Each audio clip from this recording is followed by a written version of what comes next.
Chapter 14 passing by the building. Chapter शुरू होता है याकू से। वो कहता है वाह यार क्या इंक्रेडिबल पावर है। तो यही है कोकोनट बिल्डिंग का वो मॉन्स्टर जिसके चर्चे हैं बाहर। ये वही हथियार है जिससे कोकोनट सामा आखिर में यूज करते हैं। युतारो कहता है कि हथियार, देखो तुम गलत नहीं हो, मैंने अपने मर्सनरी पीरियड में आर्मी के सीक्रेट इंटेल का यूज करके केमिकल बनाया था, जिस केमिकल से मैं किसी भी ह्यूमन की बॉडी और उसकी माइंड की लोकेशन को चेंज कर सकता हूँ। एंड इस प्रोसेस को कहते हैं रीएलोकेशन। इस प्रोसेस का यूज करके हम किसी भी ह्यूमन बॉडी की ट्रू पोटेंशियल अनलॉक कर सकते हैं। याकू कहता है कि ये तो एकदम फैंटम लिम्स जैसा कॉन्सेप्ट है। जिनको फैंटम लिम्स के बारे में नहीं पता, अब इतना जान लो कि जब किसी का कोई बॉडी पार्ट उसके बॉडी से अलग हो जाता है, चाहे वो कुछ भी हो, लाइक हाथ या पैर या कुछ भी, हमारे ब्रेन को फिर भी ऐसा लगता है कि वहां पे वो बॉडी पार्ट मौजूद है, जिसकी वजह से ब्रेन सेंसेशंस भेजता रहता है। लाइक अगर किसी का दायां हाथ ना भी हुआ फिर भी उसे अपने दाएं हाथ में खुजली महसूस होगी। यस, क्योंकि ब्रेन ने वहां खुजली करने के सिग्नल्स भेज रखे हैं। इस पे क्यूटारो कहता है कि हाँ तुम सही हो, ये वैसा ही है। इस केमिकल ने जो बेसिकली जो मार्को के ऑर्गन्स थे जो उसकी पावर को लिमिट करते थे, उसको वहां से डिसलोकेट कर दिया था। ये एक तरह से सोल्जर स्ट्रेंथनिंग प्रोग्राम जैसा है। अब मुझे तो इसका मतलब यही समझना है क्योंकि बायो मेरे कुछ खास अच्छी है नहीं। फिर याकू कहता है अच्छा तो तुमने उस केमिकल को रोदोमो के अंदर डाल दिया।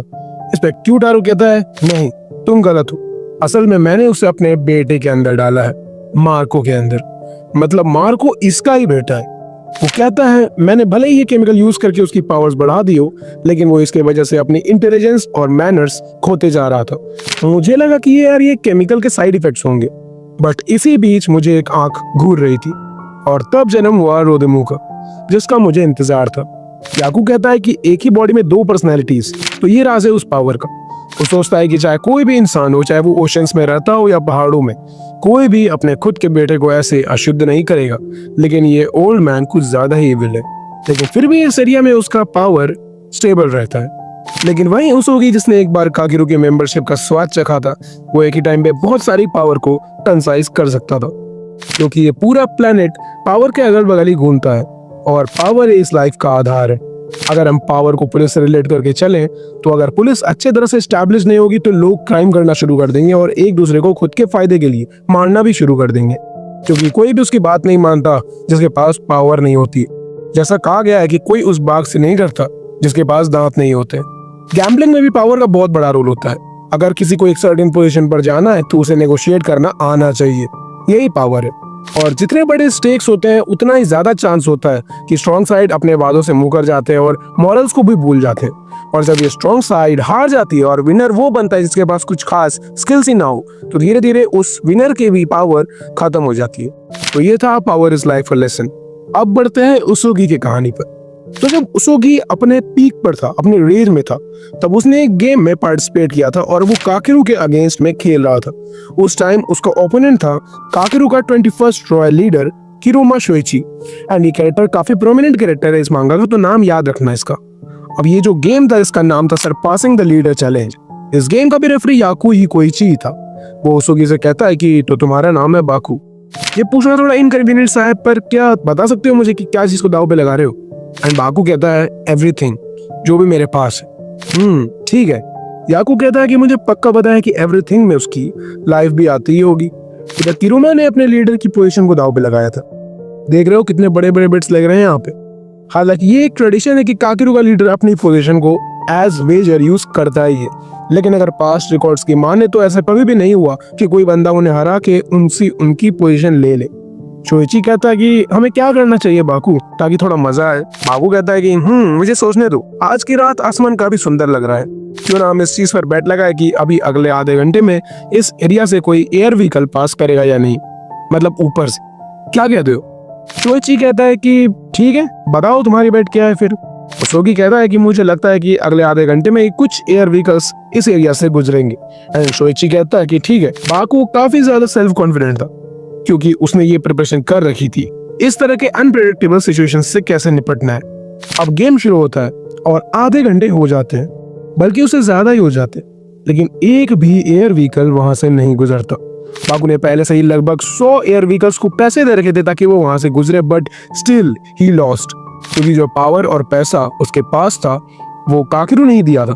एंड काकेरू हेल्प इसीलिए कर रहे थे ताकि वो इसी स्पेसिफिक डे पे ओवर कॉन्फिडेंट हो जाए और हार जाए।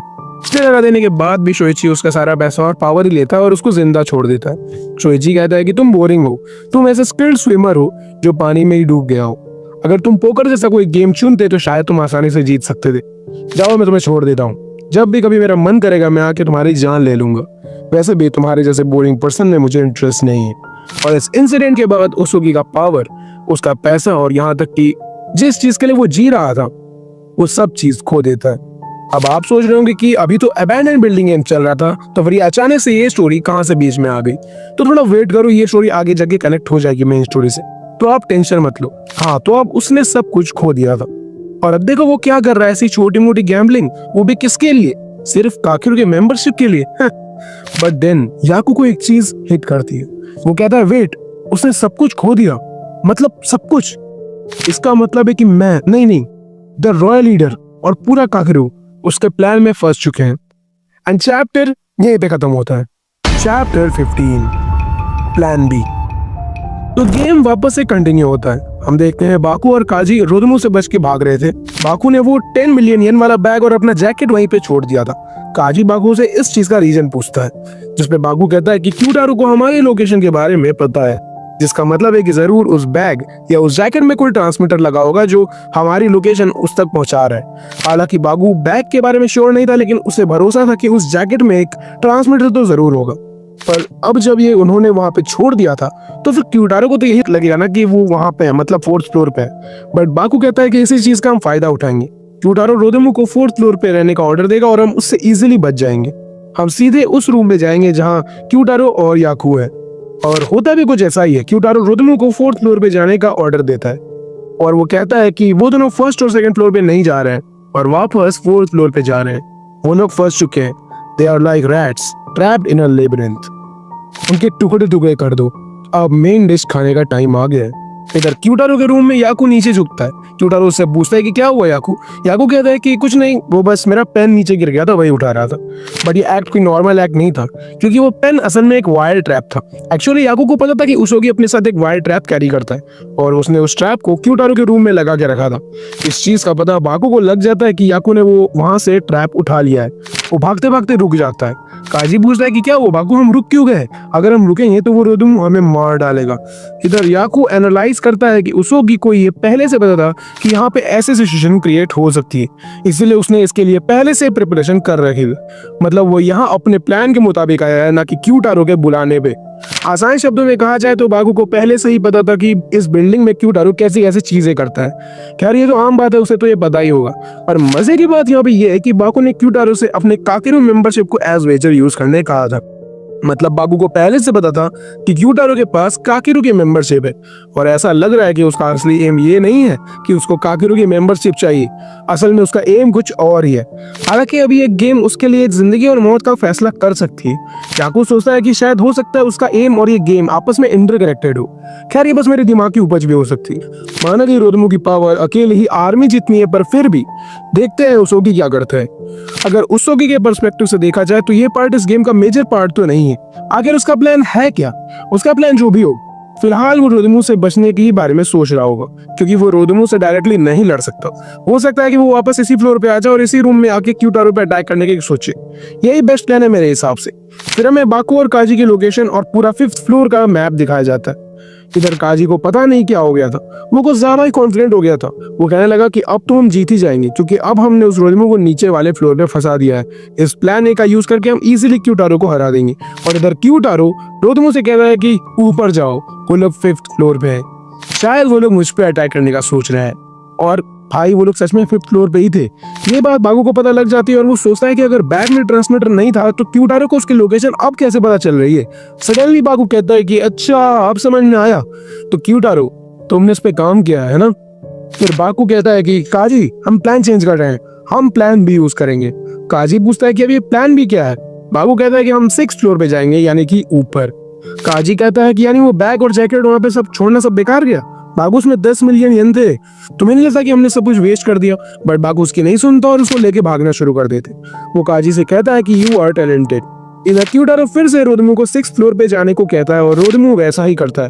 रोदोमू एकदम तेजी में आगे बढ़ता है एंड इसी बीच याकू एकदम तगड़ी बात बोलता है गैम्बल का 10% ये सोचना होता है कि तुम क्या करते हो, और बाकी का 90% ये सोचना होता है कि वो क्या चीजें हैं जो तुम्हें वो 10% वाली चीजें करने से रोक रही। तो बताओ हुसुगी, अब तुम उस मॉन्स्टर से कैसे डील करने वाले हो। रोदमू बाकू और काजी तक पहुंच भी जाता है। वो काजी के पीछे खड़ा था, उसको देख के काजी डर जाता है। क्यूटारो रोदमू को कहता है कि रोदमू वो उनमें से एक है, चलो उससे शुरुआत करो। फिर काजी खुद को मेन कैरेक्टर समझने लगता है। वो कहता है कि बाकू, मैं जितना कर सकता था मैंने वो किया, अब बाकी का सब मैं गैम्बल कर रहा हूँ। काजी कहता है कि चलो रोदमू, दम है तो मुझे मार दो, ये बस मैं हूँ, मुझे तुम मार ही सकते हो, आ जाओ मार दो। फिर रोदमू कहता है ओके। फिर काजी पे झपट्टा मारता है और काजी की सारी हवा निकल जाती है। वो एकदम तेजी में भागता है। रोदमू उसका पीछा करता है। रोदमू उसको पैरों पे अटैक करके उसको नीचे गिरा देता है। काजी देखता है कि उसके आगे कोई खड़ा है, और वो कौन खड़ा है वो तुम्हें बताता हूँ, लेकिन मैं पहले ही बता देता हूँ, यहाँ पे काजी ने एक मस्त प्लान किया है एग्जीक्यूट, वो मैं आगे बताऊंगा। वो आगे खड़ा इंसान होता है उसोगी। ह्यूमन लाइफ एक गैम्बल की तरह है जिसमें कोई ऑड्स नहीं है। आखिर में कोई एक इस गेम को खेलने का अधिकार खो देता है।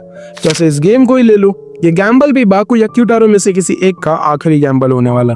बाकू कहता है कि चलो आ जाओ रोदमू, और बाकू और रोदमू आमने सामने खड़े थे, और ये चैप्टर यहीं पे खत्म हो जाता है। Chapter 16 begging for life. Kyutaro कहता है कि रोदमू केयरलेसली अटैक मत करो, हो सकता है वो लोग तुम्हें ऐसे ट्रैप में फंसाने की कोशिश कर रहे हो, पर टेंशन मत लो, मैं भी वहीं आ रहा हूँ थोड़ी देर में। हमारी बाप बेटे की जोड़ी के आगे वो टिक नहीं पाएंगे, और डेंसिटी देख रहे हो बुड्ढे की। इतने में रोदमू कहता है मेरे पैर। क्यूटारो पूछता है कि क्या हुआ तुम्हारे पैरों को। एक्चुअली उस टाइम जब काजी गिरा था, आपको याद ही होगा, तब उसने वहां पे कुछ वायर ट्रैप्स लगा दिए थे जो रोदमू के पैर में चुभ गए थे। क्यूटारो कहता है कि भले ही हम जानते हैं कि वो इन ट्रैप्स का यूज करेंगे, वो फिर भी इन्हें यूज किए जा रहे हैं, आफ्टर ऑल उनके पास लिमिटेड मटेरियल है। फिर बाकू कहता है कि ओए बुड्ढे, अगर मरने का शौक नहीं है ना तो चुप बैठ, मुझे पता है कि तुझे कागरू की पावर चाहिए, बट याद रख तू अपनी हरकतों की वजह से मारा जाएगा। या क्यूटारो कहता है कि गैम्बलिंग दो चीजों पर डिपेंड करती है, टैक्टिक्स और रिसोर्स। माने कि टैक्टिक्स वाइज तुम थोड़े आगे हो, बट रिसोर्स और पावर मेरे पास बहुत ज्यादा है। इसका मतलब मैं इस गेम में बहुत आगे हूँ। अब जब तक रोदमू अटैक ना करे, मैं तुम्हारे ऊपर नजर रखने वाला हूँ, ताकि तुम्हारे लाइफ और स्विच आसानी से बंद हो जाए। वो कहता है रोदमू नहीं रुको, एंड देन क्यूटारो रियलाइजेस कि बाकू भी उसकी बातें सुन पा रहा था, and he was totally in shock. वो बोलता है उसे ऐसे कैसे पता चल रहा है कि मुझे कागरू की पावर्स चाहिए। फिर बाकू उधर से क्यूटारो को रिप्लाई देता है कि चल अब आ भी जा, रोदमू तेरा इकलौता बेटा है, वो तेरा कोई अपना नहीं है क्या। क्यूटारो कहता है कि वो मेरी बातें सुन रहा था। अब क्यूटारो याद करता है कि वो इंसिडेंट जब याकू ने नीचे से वो पेन उठाया था। क्यूटारो को लगता है कि उस पेन में एक माइक लगा है एंड याकू उसोगी की साइड से प्ले कर रहा है। याकू उसको एक कोल्ड लुक देता है। वो कहता है कि क्या सच में याकू से शुरुआत से ही उसको के साइड था। अब क्यूटारो इस बारे में उससे पूछता है कि यार याकू, तुमने वहां जो वो पेन उठाया था, एंड याकू सोचता है कि शायद मेरा वो पेन उठाना एंड क्यूटारो का मुझ पे शक करना भी उसोगी के प्लान का ही हिस्सा था। वो इस चीज को सोच के बहुत सरप्राइज हो जाता है। वो सोचता है कि उसोगी ये तो आराम से कैलकुलेट कर सकता था कि मैं उस पेन को कब उठाऊंगा, बट क्यूटारो का मुझ पे शक करना, ये कैलकुलेट कर लेना इज समथिंग क्रेजी। खैर जो भी हो, ये सब गैम्बलिंग भी है, और उसने ये सब अगर पहले से प्रेडिक्ट कर लिया तो well and good. And then Kyutaro पूरी तरह से कॉन्फिडेंट हो जाता है कि याकू दे रहा है भाई धोखा, एंड वो कहता है कि तूने कहा था कि तू ऑब्जर्वर है, तो ये सब क्या है।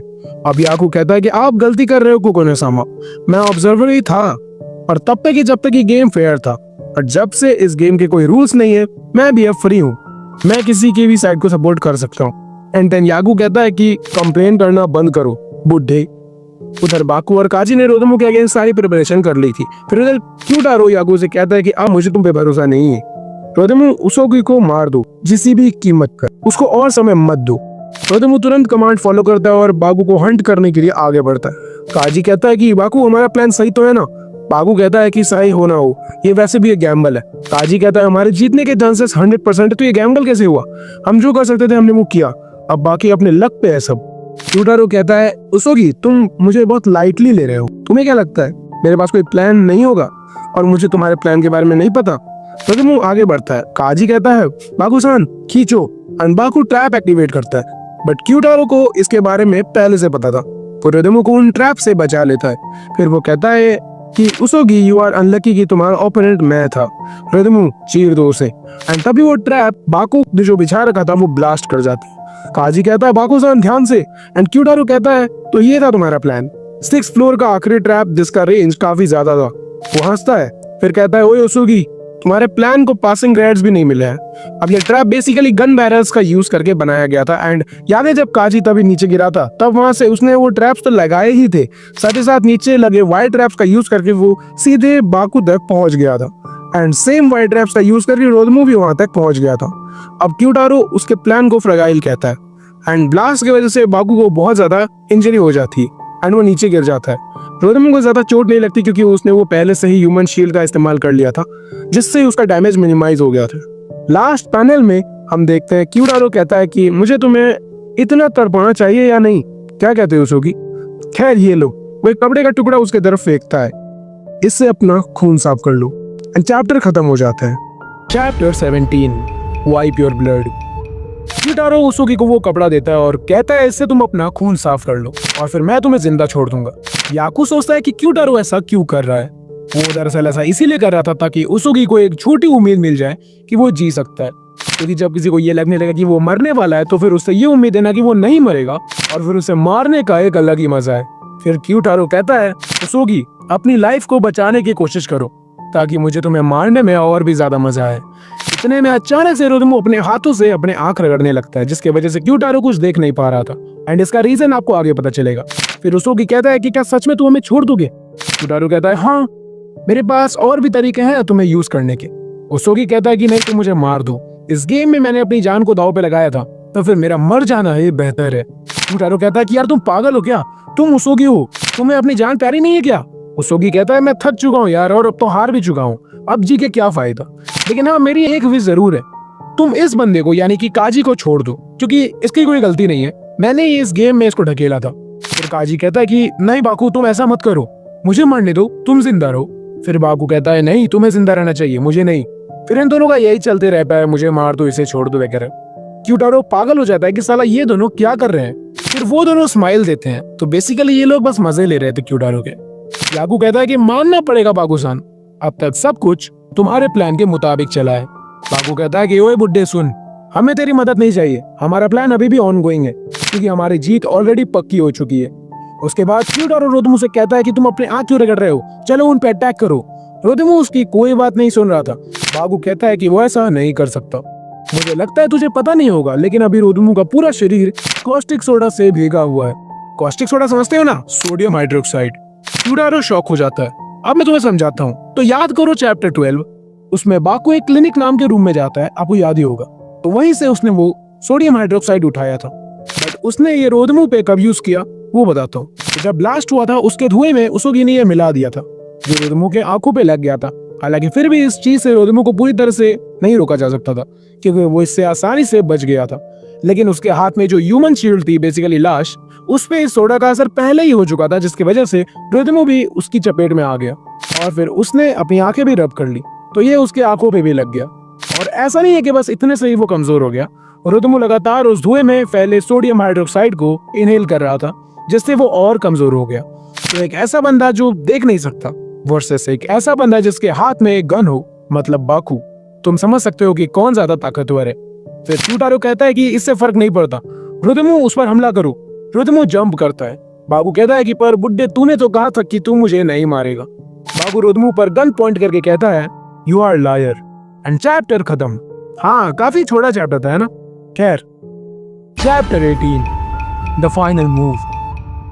बाकू और रोदमू एक और बार आमने सामने खड़े थे। बाकू कहता है कि रोदमू अब गेम खत्म होने वाला है, और उस पर एक गोली चला देता है। गोली चलते ही रोदमू को अपनी पास्ट मेमोरीज याद आने लगती है। उसका पास्ट काफी ट्रेजिक था एंड क्यूटारो उसको बस एक वेपन की तरह ही यूज करता था। अब सोच के देखो तो उसकी कोई गलती भी नहीं थी इसमें, he was just use by Kyutaro. But अब जब वो मौत के एकदम नजदीक था, तब उसके दिमाग में बस एक ही ख्याल आया, एक ही सवाल उसके मन में गूंज रहा था, और वो सवाल था मैं कौन था। इधर क्यूटारो को समझ आ गया था कि वो अब हार रहा है। वो कहता है कि अगर रोदमू मर गया तो क्या हुआ। फिर वो याकू से पूछता है कि क्या मैं हार गया। गैम्बल यही था कि क्या उसकी वो पैसे लेके यहाँ से भाग पाएगा, या फिर क्या क्यूटारो सामा उसको रोक पाएंगे। ये सुन के क्यूटारो कहता है कि मुझे लगता है मैं अभी भी जीत सकता हूँ। एंड वो याकू पे चाकू रख देता है। वो कहता है हाँ, मैं जीत सकता हूँ क्योंकि इस गेम का अब कोई रूल्स ही नहीं है। भाई शक्ल देखो इसकी जरा। वो कहता है याकू, तुम इस गेम के रेफरी हो, इसका मतलब अगर तुम मर जाओ तो फिर इस गेम का कोई सुपरवाइजर नहीं रहेगा। मैं भले ही 10 मिलियन खो भी दूं, लेकिन मेरी मेंबरशिप तो कहीं नहीं गई। याकू कहता है कि अगर तुम्हें अपनी मेंबरशिप को इतनी ही चिंता है तो एक काम करो, क्विट कर दो, ये एक एप्रोप्रिएट तरीका रहेगा। बट क्यूटारो कहता है कि मुझे जो करना है मैं वो करूंगा, एंड फिर वो उस पर अटैक करता है। बट याकू भी कोई बच्चा नहीं था, उसने पहले ही क्यूटारो के अटैक को काउंटर कर लिया। वो पहले ही उससे नाइफ छीन लेता है एंड फेंक देता है और कहता है कि एक ऐसे इंसान के हाथों से मरना जो हार चुका है और मानसिक तौर पे पूरा खत्म है, ये काकिरू के रेफरी को शोभा नहीं देता। फिर याकू कहता है कि कोकोनो सामा, या आपने ही कहा था कि हमें जिंदगी का असली मतलब जानने के लिए पहले इसकी कठोरता को सहन करना पड़ेगा और इसकी आग में जलना पड़ेगा, तब जाके हम ऐसा कर पाएंगे। मुझे हैरानी होती है कि अब आगे कौन जलने वाला है। एंड चैप्टर यहीं पे खत्म होता है। Chapter 19 hold on to life. Chapter शुरू होता है। याकू क्यूटारो से पूछता है कि तुम सही में ये सोचते हो कि तुम उस ट्रू मीनिंग ऑफ लाइफ को पा सकते हो? तुम तो बस अपने मजे में डूबे हुए हो। फिर वहां खुद उसोगी आ जाता है और क्यूटारो उससे पूछता है कि तुम यहाँ क्यों आए हो? मैं ऑलरेडी हार चुका हूँ, फिर भी तुम यहाँ पे गन लेके आए हो। अब जब तुम इस गेम को जीत चुके हो ऑलरेडी, तो शांति से वो 10 मिलियन येन और मेरी मेंबरशिप लेके चले जाओ। उसोगी कहता है कि क्या तुम्हें सच में ये लगता है कि मैं तुम्हारा ऑफर एक्सेप्ट कर लूंगा? इस गैम्बल को एक मौत का खेल बनाने का आइडिया तुम्हारा था, तो फिर जब तक हम दोनों में से कोई एक मर नहीं जाता या इस बिल्डिंग को लीव नहीं कर देता, तब तक ये गेम खत्म नहीं होगा। और क्योंकि ये नो रूल गेम था और मैंने इसे जीता है, फिर मुझे इस डील से थोड़ा ज्यादा मिलना चाहिए। क्यूटारो का पूरा शरीर इस हार के दर्द से जल रहा था। वो कहता है कि उसोगी बताओ तुम्हें कितने पैसे चाहिए? फिर बाकू सोचता है कि ये बुड्ढा समझा नहीं मैं क्या कह रहा हूँ। वो कहता है मैं इतने सस्ते में निपटने वाला इंसान दिखता हूँ क्या? मुझे सब चाहिए जो तुम्हारे पास है, सब कुछ। तुम बुड्ढे मुझे नो रूल गैम्बल में चैलेंज करते हो, पता है कितना बेवकूफ हो तुम। मुझे लोगों को मारने में ज्यादा इंटरेस्ट नहीं है, तो उसके बदले मैं जैसा कहूंगा तुम्हें वैसा करना पड़ेगा। तो तुम्हें यह मंजूर है या फिर मैं तुम्हारी जान ले लूं? वैसे मैं दूसरों को सोचने के लिए ज्यादा टाइम नहीं देता हूँ, पर क्योंकि तुम्हारा केस स्पेशल है, मैं तुम्हें इनफ टाइम दूंगा ताकि तुम डिसाइड कर पाओ कि तुम्हें मेरी बात माननी है या फिर सुसाइड करना है। क्यूटारो भाई एकदम जल के भून गया था इस टाइम तक। वो अपने पैसे निकालता है जिनमें 20 मिलियन येन थे। वो कहता है बस इतना ही है मेरे पास, लो और निकलो। फिर उसोगी उसके सर पे बंदूक रख देता है और कहता है कि तू कुछ भूल रहे हो बुड्ढे, अब यहाँ से मैं नहीं जाऊंगा बल्कि तू जाएगा, क्योंकि ये बिल्डिंग भी अब मेरा है। पर मैं तुझे इतनी आसानी से नहीं जाने दूंगा, क्योंकि हम दोनों ने इस गेम में अपनी लाइफ को बेट पे लगाया था। बट फिर भी मैं तुझे यहाँ से भागने का एक मौका जरूर दूंगा। अब हंटिंग गेम शुरू होगा और इस बार शिकार तू होगा। गेम शुरू होता है। क्यूटारो वहां से भागता है। उसोगी कहता है कि मुझे क्यूटारो को सबक सिखाना ही होगा। जिस जगह से वो बाहर जाने की कोशिश कर रहा था वो एक नरक है। इधर क्यूटारो अपनी तलवार लेके आगे बढ़ रहा था और वो काफी खुश था। वो कहता है कि इतना अच्छा कमबैक करने के बाद भी उसोगी ने बहुत बड़ी गलती कर दी। उसे लगता है कि उसने इस गेम को जीत लिया है। खैर मैं अब जीतने वाला हूँ, क्योंकि उनमें से एक, यानी वो उस हिटमैन की बात कर रहा था जो अभी भी 6th फ्लोर पे है और उसके पास एक मशीन गन है। मतलब क्यूटारो का प्लान अभी ये है कि वो उस मशीन गन को यूज करके काजी को मार देगा और जीत जाएगा। वो कहता है कि उसोगी को मुझे वहीं मार देना चाहिए था। अब उसका हारा हुआ चेहरा देखने में बहुत मजा आएगा। इधर याकू बाकू से कहता है कि क्या तुम्हें लगता है कि सब सही चल रहा है? वैसे मुझे लगता है तुम्हें अपने दोस्त को उसके पीछे भेज देना चाहिए। फिर बाकू कहता है इट्स अबाउट टू स्टार्ट, मतलब ये शुरू होने वाला है, बस तुम देखते रहो याकू-सान। फिर उसोगी बोलता है 1 2। बेसिकली वो माइक टेस्टिंग कर रहा था। ये वही माइक था जिसका यूज करके कभी क्यूटारो रोदमू को कमांड किया करता था। एंड देन वो क्यूटारो की आवाज निकालने लगता है और कहता है अपने शिकार को देखो रोदमू, हंटिंग शुरू करो, मतलब रोदमू जिंदा है। तो ये थी वो सजा जो क्यूटारो को मिलने वाली थी। भाई एकदम माइंड ब्लोइंग वाला ट्विस्ट था। Chapter 20 tag game in hell. Kyutaro कहता है कि उसोगी कितना बेवकूफ है, उसने ध्यान नहीं दिया कि जिस हिटमैन को 3rd फ्लोर पे रोदमू ने मारा था उसके पास वो था, मतलब मशीन गन। क्यूटारो को लग रहा था कि वो बहुत होशियार है, बट बाकू उससे यहाँ भी एक कदम आगे था। उस हिटमैन के लाश के पास कोई मशीन गन नहीं थी, जिसको देख के क्यूटारो पूरा शॉक था, क्योंकि उसने वो जो मशीन गन था बाकू ने वो पहले ही वहां से हटा दिया था। अब क्यूटारो पूरा शॉक हो जाता है और कहता है कि उस गन को यहीं होना चाहिए था। वो गन ढूंढ ही रहा होता है, तब तक में पीछे से रोदमू आ जाता है। क्यूटारो डर जाता है। बाकू कहता है चलो शुरू करें Rodamu, it's time to resume the hunt. Rodamu ने मास्क हटा लिया था। उसको देख के क्यूटारो को थोड़ा रिलीफ मिलता है, क्योंकि वो आखिर उसका ही बेटा था, तो वो उसे देख के अटैक नहीं करेगा। बट रोदमू अभी ना देख पा रहा था ना सुन पा रहा था। हाँ, उसका एक कान सही था जिसमें वो कम्युनिकेशन डिवाइस लगा था, जिसे बाकू उसको ऑर्डर दे रहा था। याकू कहता है कि अब तुम क्या करोगे क्यू-चान? क्यूटारो को समझ आ जाता है कि वो उसकी आवाज भी नहीं सुन सकता। क्योंकि उसके कान को बाकू ने पहले ही बंद कर दिया था उसने कुछ ठूस के। इधर याकू उसूगी से कहता है वो झूठ है, तुमने कोई कॉस्टिक सोडा यूज नहीं किया था, है ना? बाकू कहता है हाँ, तुमने एक सही कहा, उसकी आंख कॉस्टिक सोडा की वजह से खराब नहीं हुई है। असल में जब मैं 4th फ्लोर पे वो बैग्स और जैकेट रख रहा था तब वहां मुझे अलग अलग तरह के डिटर्जेंट मिले थे एंड वहां मैंने क्लोरीन बेस और एसिडिक डिटर्जेंट का यूज करके एक टॉक्सिक गैस तैयार किया था। इसका डैमेज तो कम होता है लेकिन उससे तुम्हारी आई साइट खत्म हो जाती है। वो कॉस्टिक सोडा तो बस बाकू ने झूठ बोला था ताकि वो क्यूटारो को बुद्धू बना सके। अब जब बाकू ने वहां गोली चलाई थी तब रोदिमू मरा कैसे नहीं? हो सकता है आप लोग ये सोच रहे हो। एंड अगर उसने गोली उस पर नहीं चलाई तो फिर क्यूटारो को ऐसा क्यों लगा कि रोदिमू मर गया है? सो बेसिकली रोदिमू ने वहां लगे एक लैंप को गोली से ब्लास्ट किया था जिससे वहां अंधेरा हो गया और रोदिमू के आंखों के जो कैमरास थे उसमें भी पूरा अंधेरा हो गया, जिसके वजह से क्यूटारो को ये लगा कि ये स्क्रीन ब्लैक इसलिए हो गई क्योंकि बाकू ने रोदिमू के कैमरे पे गोली चलाई है, जिससे ऑफ कोर्स रोदिमू मर गया होगा। तो देखा तुमने किस तरह से बाकू ने लिमिटेड रिसोर्सेज का यूज करके कितना अच्छा प्लान एग्जीक्यूट कर दिया। And that's why is a champion gambler. Baku कहता है कि काजी अब प्लान भी शुरू करने का समय आ गया है। तो रोदिमू कहता है कि हु एम आई, मैं कौन हूँ? एंड बाकू कहता है कि तुम कौन हो इसका जवाब तुम्हें खुद ही पता लगाना पड़ेगा। एंड फिर नेक्स्ट पेज में हमें वही बताया जाता है कि बाकू ने इस प्लान को कैसे एग्जीक्यूट किया एंड रोदिमू को अपने साइड कैसे किया। बाकू कहता है कि अब हमारा काम बस इतना है कि हमें ये देखना है कि क्यूटारो की स्किल्स कितनी ज्यादा है। क्यूटारो अपनी जान बचा के भाग रहा था, रोदिमू उसके पीछे पड़ा था। क्यूटारो सोचता है कि मैं बस भाग के नेक्स्ट फ्लोर पे जा सकता हूँ और कोई तरीका नहीं है मेरे पास उससे बचने का। एंड देखा जाए तो ये प्लान कोई बुरा भी नहीं है क्योंकि अगर उसने फ्लोर बदला तो रोदिमू को पता नहीं चलेगा कि वो कहाँ गया है क्योंकि वो देख ही नहीं सकता। बट क्यूटारो यार उसका फिर से पोपट हो जाता है एंड रोदिमू उसी फ्लोर पे आता है जहां वो गया था। वो कहता है उसे कैसे पता चला। एंड ये चैप्टर यहीं खत्म होता है। उसोगी एक्स्ट्रा याकू हिकोइची द डेब्ट कलेक्टर। ये सब पार्ट शुरू होता है इंट्रोडक्शन से। याकू कहता है मैं हूँ याकू हिकोइची और मैं कागेरू रेफरी के तौर पे एम्प्लॉयड हूँ। गैम्बलिंग गेम्स को सुपरवाइज करना और डेब्ट कलेक्ट करना मेरे मेन ड्यूटीज है क्योंकि एक गेम में रेगुलर चेकिंग और प्रॉपर जजमेंट बहुत जरूरी होती है। जब कोई बोल रहा होता है तब उसके बीच में मुझे बोलने में और उसे डिस्टर्ब करने में बहुत मजा आता है। ये क्वालिटी तो हमने याकू की देख ही ली है। एक रेफरी को ना केवल ब्रेन से बल्कि फिजिकली भी स्ट्रांग रहना चाहिए एंड हम याकू की फिजिकल स्ट्रेंथ भी देख चुके हैं। याकू कहता है मेरी क्वालिटीज की वजह से रेफरी से ज्यादा मुझे लोग डेब्ट कलेक्टर की तरह से देखने लगे। 2 जनरेशंस पहले जो रॉयल लीडर था उसके लिए काम करने में मुझे अलग ही मजा आता था।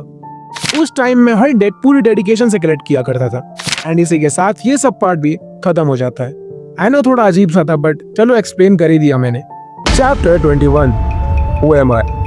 चैप्टर शुरू होता है और क्यूटारो के अभी भी लगे पड़े होते हैं। रोदिमू उसी फ्लोर पे आ रहा है जिस फ्लोर पे क्यूटारो है, मतलब उसे पता है कि वो कहाँ है। क्यूटारो रोते रोते रोदिमू मतलब मार्को से पीछे हटने के लिए कहता है बट मार्को अब पीछे नहीं हटने वाला। मार्को पंच मार के दीवार में डूम शेप का क्रैक कर देता है। उसोगी उसे कहता है तुम क्यूटारो को ठीक से नहीं पकड़ रहे हो, तुम दोनों के बीच में अभी भी बहुत गैप है। फिर उसोगी कहता है कि चिंता मत करो, धीरे धीरे तुम्हारी विजन भी यानी कि आईसाइट भी वापस आ जाएगी। इतने में क्यूटारो कहता है कि मुझे मौत की स्मेल आ रही है, क्या मैं मरने वाला हूँ और क्या मैं यहीं पे मरूंगा? नहीं, मैं ऐसा नहीं होने दूंगा। ऐसा कह के वो भागता है। मार्को भी उसके पीछे भागता है। इधर उसोगी क्यूटारो की कंडीशन पे हंसता है और हम देखते हैं कि उसोगी इस अबैंडन बिल्डिंग को खाने वाला है एंड ये पैनल कितना अच्छा बनाया है भाई। इधर क्यूटारो भागते भागते अपने आप को एक रूम में लॉक कर देता है लेकिन मार्को वहां भी दीवार तोड़ के घुस जाता है। उसे देख के क्यूटारो नीचे बैठ जाता है। याकू सोचता है कि क्यूटारो ने गिव अप कर दिया अपने लाइफ पे बट हमें पता है क्यूटारो इतनी आसानी से अपने लाइफ पर गिव अप नहीं करता है। बाकू कहता है कि क्यूटारो को दूसरों को मारने में बहुत मजा आता है। मुझे हैरानी होती है कि किसी को जान से मारने में कितना मजा आता होगा, लेकिन बहुत बोरिंग है, मैं ये नहीं करने वाला। तभी वहां काजी आ जाता है। बाकू मार्को को जल्दी से उसके पास आने का ऑर्डर देता है और वो कहता है कि तुम अब अपने आप को जानोगे, हालांकि सारी मेहनत तुम्हें खुद ही करनी पड़ेगी। मार्को बाबू की बात सुन लेता है और वो क्यूटारो से पूछता है कि फादर मैं कौन हूँ। उसके मुंह से फादर सुन के क्यूटारो रिलैक्स फील करता है। काजी, बाकू और याकू तीनों इस सीन को विटनेस कर रहे थे उस स्क्रीन पर। क्यूटारो सेज कि तुम ये क्या कह रहे हो, इसमें कोई शक ही नहीं कि मैं तुम्हारा फादर हूँ। ये सब देख के उसोगी कहता है बोरिंग, चलो मार्को अपने दुश्मन को मार दो। इसी बीच मार्को रियलाइजेस कि क्यूटारो उसको बस एक टेस्ट सब्जेक्ट मानता था और उसको बस एक टूल की तरह यूज करता था। मार्को कहता है कि मैं ना ही तो मार्को हूँ ना रोदिमू। फिर वो क्यूटारो पे अटैक करता है और कहता है you are a liar. Baku कहता है you are damn right Marco and chapter खत्म हो जाता है। चैप्टर 22 एटोन। एटोन का मतलब होता है अपने पापों का प्रायश्चित करना और ये प्रायश्चित कौन करेगा और क्यों करेगा और कब करेगा ये तुम्हें आगे पता लगेगा। ये चैप्टर शुरू होता है with the rage of Marco. वो पूरा चिल्ला रहा होता है। फिर याकू कहता है कॉन्ग्रेचुलेशंस बाकू-सान, क्योंकि बाकू ने ऑलमोस्ट इस गेम को जीत ही लिया है। और याकू और बाकू का मेन एम जानना चाहता था। बाकू कहता है कि तुम्हें सच में इसके बारे में जानना है ना? फिर याकू बाकू को बताता है कि क्यूटारो को उसकी लोकेशन एक्चुअली में पता चल कैसे रही थी। तो क्यूटारो ने बाकू पे एक ट्रांसपोंडर लगा रखा था और वो मॉनिटर पे जल रहे लाइट से उसकी लोकेशन ट्रैक कर रहा था। पहले याकू को लगा कि क्यूटारो ने वो ट्रांसपोंडर उस 10 मिलियन येन वाले बैग में छुपाया है, बट उसने रियलिटी में वो ट्रांसपोंडर एक कॉइन में छुपा रखा था। यस, एक छोटे से कॉइन में, जिसे क्यूटारो ने पहले ही बाकू की जेब में रख दिया था। ये उस वक्त की बात है जब शुरुआत में आपको याद ही हुआ क्यूटारो और बाकू छोटे मोटे गेम्स नहीं खेल रहे थे। सबसे पहले की बात कर रहा हूँ, जब ये लोग इस बिल्डिंग में आए ही थे और जब स्टेक्स भी बहुत कम थे। याद आया कुछ? इसी ट्रैप का यूज करके क्यूटारो अपने टारगेट को हंट करता था, बट बाकू ने भी अपना दिमाग यूज किया। जब उसने रोदोमो को 6th फ्लोर पे बेहोश किया, तब उसने उस कॉइन को वही 5th फ्लोर पे गिरा दिया जब वो 3rd फ्लोर के लिए आ रहा था, और क्यूटारो ने उस पर ध्यान नहीं दिया ऑफ कोर्स। उसके बाद बाकू ने उस मशीन गन से उसकी मैगजीन भी निकाल दी और साथ में अपना गिराया हुआ कॉइन भी वापस लेके वो इसी रूम में आ गया जहाँ क्यूटारो था। और याद है जब उसने क्यूटारो के सर पे बंदूक रखी थी, हाँ, तभी उसने उस कॉइन को धीरे से क्यूटारो के जेब में रख दिया था। मतलब जिस ट्रांसपोंडर की क्यूटारो ने बाकू पे यूज किया था, उसी का यूजर बाकू अभी क्यूटारो की लोकेशन ट्रैक कर रहा था और उसी के बनाए सोल्जर रोदोमो से वो उसको चेस भी कर रहा था। याकू कहता है कि मतलब क्यूटारो ने अपने ही आपको ही डिस्ट्रॉय कर लिया। बाकू कहता है हाँ, ये कुछ वैसा ही है और अब हम इस टॉपिक को यहीं खत्म करते हैं। बट याकू के अभी भी कुछ सवाल बचे थे। वो कहता है कि तुमने रोदोमो को मैनिपुलेट करने की भी कोशिश की, मतलब तुम्हें रोदोमो चाहिए था, यही शुरुआत से तुम्हारा एम था, है ना? इसके रिप्लाई में बाकू कहता है कि तुम गलत हो, मुझे रोदोमो के जैसे कोई ब्रूटल किलर नहीं चाहिए। उधर मार्को ने क्यूटारो का बुरा हाल कर रखा था। वो बाकू से पूछता है कि मैं कौन हूँ। उस पे बाकू उससे बताता है कि तुम्हें क्यूटारो ने बचपन में किडनैप कर लिया था और एक बेकार से एक्सपेरिमेंट के लिए तुम्हें टेस्ट सब्जेक्ट बना के रखा था। उसके बाद तुम्हारे सबकॉन्शियस से एक दूसरी पर्सनैलिटी निकली जिसका नाम था रोदोमो, और उसने ही बहुत लोगों को जान से मारा था। फिर मार्को कहता है हाँ, वो रोदोमो था जिसने लोगों को मारा था, मैं नहीं। पर मुझे अब क्या करना चाहिए? बाकू कहता है कि तुम किलर तो नहीं हो, पर तुम बहुत ज्यादा इनोसेंट भी नहीं हो। तुम अपने पापों के साथ दबे हुए हो, तुम्हें उन पापों का प्रायश्चित करना पड़ेगा। अब तुम्हें जिंदा रहने पड़ेगा। मार्को कहता है कि हाउ, मैं वो कैसे कर सकता हूँ? बाकू कहता है कि तुम मुझे फॉलो करो, मैं तुम्हें अपने पापों से मुक्ति दिलाऊंगा, पर मैं तुम्हें कभी भी किसी को जान से मारने नहीं कहूंगा। ये सुन के मार्को सेटिस्फाई हो जाता है। ये सब देख के काजी को फिर से भरोसा हो जाता है कि Baku is a good person. इसके बाद ये लोग बिल्डिंग से बाहर आते हैं। काजी चिल्लाता है कि मैं जिंदा हूँ। फाइनली वो बुरा सप्ताह खत्म हुआ। बाकू याकू से कहता है जैसा तुम्हें पता ही होगा कि इस गेम को जीतने के बाद मुझे क्यूटारो की मेंबरशिप भी मिलने वाली थी। एंड याकू कहता है कि are you serious? And Baku कहता है हाँ बिल्कुल। एंड फिर बाकू क्यूटारो की मेंबरशिप काजी को दे देता है। मतलब yes, Kaji is now a Kageru member. And ये चैप्टर यहीं पे खत्म होता है। चैप्टर 23, recouping strength for a renewed attack. तो अबैंडन बिल्डिंग गेम जीतने के बाद काजी, बाकू, याकू और मार्को चारों कहीं जा रहे होते हैं और याकू सोच रहा होता है उसुगी के बारे में, क्योंकि वो अभी भी उसको लेके बहुत कंफ्यूज था। उसको नहीं पता था कि उसका असली एम क्या है। वो काजी के भी बारे में सोचता है कि अब वो कागेरू मेंबर बन गया है। फिर वो युसुगी से रिलेटेड पास्ट इवेंट्स याद करता है। ये वही इवेंट था जब बाकू ने शोइची के साथ गेम के लिए एग्री किया था। याकू सोचता है कि तब युसुगी को पहले से पता था कि वो उस गेम को नहीं जीत सकता, क्योंकि उसे ये पहले से पता था कि उसके पास जो भी पैसा या पावर है वो इन दी एंड शोइची के कंट्रोल में है। लेकिन फिर भी उसने वो गेम के लिए एग्री कर लिया। तो ऐसा उसने क्यों ही किया? एक्चुअली पहले शोइची उसुगी को अपने बराबर का नहीं समझता था और उससे अपना कंट्रोल में रखता था। मतलब कि उसुगी ने जो वो गेम हारा था वो शायद उसका ही प्लान का हिस्सा था। पर क्या सच में ऐसा था? उस समय जब शोइची ने उससे पूछा था कि हमें क्या खेलना चाहिए, तब उसने अपनी आंखों से क्या देखा था? तब वो क्या देख रहा था? पर जो भी हो, इन रियलिटी इस गेम का हारना बाकू के ही प्लान का हिस्सा था, ताकि वो अपने आप को शोइची के कंट्रोल से बाहर कर ले, और वो भी जिंदा बच के। उस टाइम उसुगी नीचे झुका था। चलो माना कि वो अपनी लाइफ बचाना चाहता था, पर ऐसा था नहीं, ऐसा हो ही नहीं सकता, क्योंकि उस समय वो मुस्कुरा रहा था। उसुगी, क्या वो पीछे इसलिए हट रहा था ताकि वो वापस एक स्ट्रॉन्ग अटैक प्लान कर सके और जहां वो पहले था उससे और आगे जा सके? खैर, सच जल्दी सामने आएगा, लेकिन अभी इसके बारे में कुछ कह नहीं सकते। खैर, फिर भी एक चीज है जो मुझे हंसी दिलाती है, और कितना समय भी तो हो गया है मैं तुम्हारे ऊपर हंसा नहीं हूँ। और फिर याकू हंसता है। इधर हमें दिखाया जाता है कि कोकोनट बिल्डिंग जहाँ क्यूटारो रहता था उसके आगे एक कार खड़ी होती है। उसमें हमें एक लड़की दिखाई जाती है, उसके साथ कुछ और गुंडे लोग होते हैं। वो लोग यहाँ आगे देखते हैं कि क्यूटारो इज डिफीटेड, और वो सरप्राइज हो जाते हैं कि आखिर कौन है वो जिसने इस बिल्डिंग में आके इसके ही ओनर को हरा दिया। इतने में क्यूटारो उठ जाता है और रोदोमो को ढूंढना शुरू कर देता है, बिकॉज चाहे वो हारे गया हो लेकिन वो अभी और जीना चाहता था। तो ये लड़की कहती है कि मुझे इस बुड्ढे से कोई काम नहीं है, मुझे बस ये जानना है कि इसे हराया किसने। क्यूटारो उसुगी का नाम लेता है। तो ये लड़की कहती है कि क्या ये वही उसुगी है जिसे हम सब जानते हैं?